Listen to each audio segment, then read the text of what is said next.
So I want to start today with one of the two big areas where there is a particularly high amount of disinformation spreading right now. Now, earlier in the week, we talked about one such area, and that's COVID and vaccines. I don't even know what to call it. It's almost like calling it the launch seems weird. It's almost like a product, but the breakthrough of the Omicron variant into the news, which started on the day after Thanksgiving last week and led to two very, very shaky days in the stock market. That's one topic that has lent itself to significant disinformation, right-wing media and Republicans going crazy with false claims about the variant itself, false claims about COVID, false claims about vaccines, et cetera, et cetera. We covered that Monday. We covered it to some extent yesterday, Tuesday. The other area that is being victimized by disinformation from the right at this point in time is the economy. And by the economy, that includes the supply chain stuff, employment, inflation, and a few other areas. That's another area of significant disinformation with such esteemed talking points from the right as inflation is never going to end and it's going to destroy the economy. Nobody wants to work anymore because of unemployment and there's no workers and the job situation is a disaster, et cetera, et cetera. You guys have heard a lot of these talking points. Oh, and also there's no Chinese-made tchotchkes for Christmas on the shelves, thanks to Joe Biden. Okay, so those are the kind of general topics. When we actually look at the economic data that is generally accepted as signaling how the economy is doing. Now, I'll get back to that because that's not a trivial matter. There are measures we generally accept to tell us about the economy. We could say these are the wrong measures, but we're going to get back to that. When you look at those measures, things actually look okay. A few new, as we are now into December, a few new bullet points of data that were released today. Initial jobless claims, meaning new unemployment claims, fell to their lowest level last month, November, since November of 1969 on what's called the seasonally adjusted basis. Okay, that's the week before Thanksgiving. Now, unadjusted numbers increased, and this is an important thing to understand. There were 199,000 new unemployment claims during the week ending November 20th, the week before Thanksgiving. Now, those have been what's called seasonally adjusted. This is an accepted method for getting what we might call a truer number, which controls for the layoff patterns that are expected based on the time of year that it is.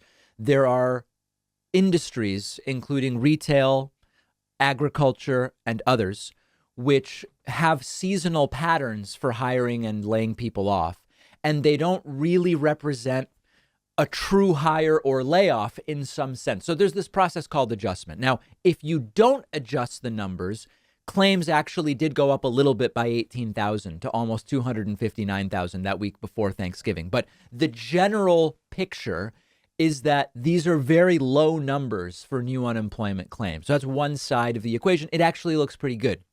The Labor Department actually expected many more people to apply for unemployment benefits for the first time in that week before Thanksgiving. They anticipated 70,000 more. It was actually only 18,000 more. And that's a good thing by this metric. Okay. Now, there's a question as to whether, I said the lowest in 52 years.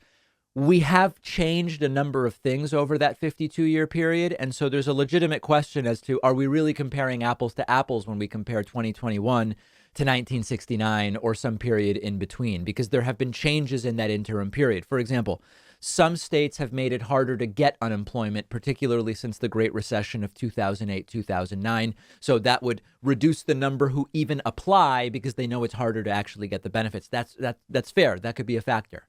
On the other hand, since the start of the pandemic, more people are aware that such benefits could be made available to them. So that would be a factor that, compared to the 70s and 80s, for example, makes more people apply. Generally speaking, you take a very top line look, new unemployment claims are very, very low on an unadjusted basis, on an adjusted basis, dating back 5 decades, really pieces of 6 decades, all the way back to 1969. So that's one thing. What about job creation? On the other side of unemployment is job creation. Well, private payrolls went up by 534,000 in November. That's quite a bit better than the Dow Jones expectation of 506,000 new jobs. Expected was 506, actual was 534. Leisure and hospitality saw a gain. Companies with more than 500 employees saw a big gain. Companies with over 1,000 employees saw an even bigger proportional gain. And so that's all pretty good by the standards that we use. So the question marks now are, what happens with Omicron and to what degree does that impact the economy, at least in the US? And this is an economic statement I'm making, not a public health statement. There does not seem to be much, if any, appetite for anything that would approximate a shutdown or a lockdown of any kind. Now, whether it will make sense from a public health standpoint, first we need to know how serious Omicron is. We still don't, but that's a public health question. Dealing with this as an economic question, it doesn't seem like there's really much appetite for that. What happens with supply chain?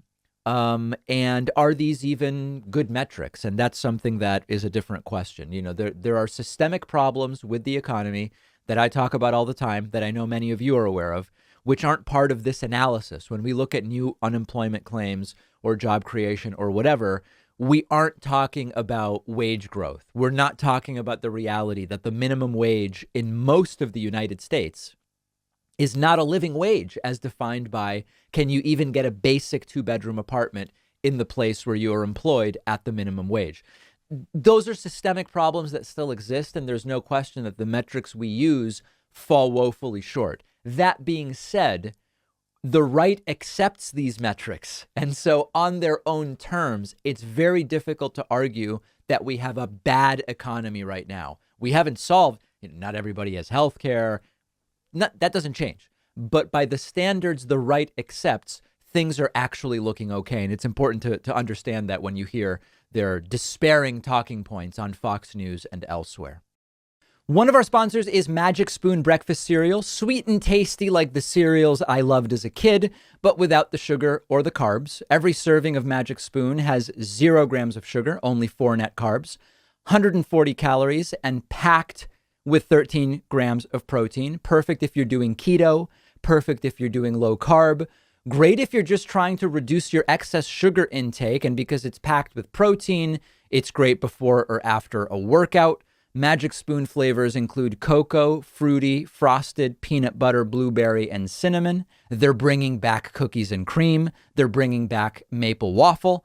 You can build your own variety box and try them all. Magic Spoon is so confident in the product, if you don't love it as much as I do, they will refund your money, no questions asked. Go to magicspoon.com/Pacman. The link is underneath this video, and you'll get $5 off when you use the promo code Pacman at checkout.